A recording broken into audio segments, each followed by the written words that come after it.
Oggi siamo qui in occasione della giornata della memoria e abbiamo allestito la biblioteca utilizzando fotografie, frasi, didascalie e libri che richiamino e risveglino un po' il nostro interesse verso questa giornata.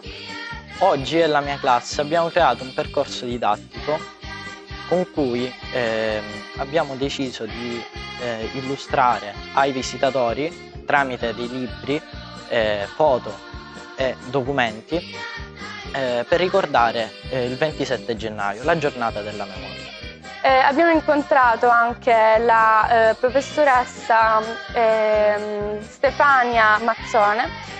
Abbiamo avuto il piacere anche di conoscere il fotografo appunto che ha fotografato queste meravigliose foto che ricordano appunto la Shoah e oggi abbiamo il piacere di esporle a tutte le classi appunto che entrano qui in biblioteca così da risvegliare in loro un interesse e soprattutto così da eliminare l'indifferenza.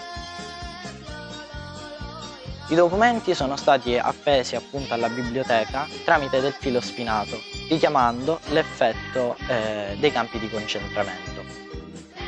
Speriamo appunto che questa mostra, per coloro che verranno a visitarla, serva molto per ricordare appunto l'Olocausto e non vivere nell'indifferenza.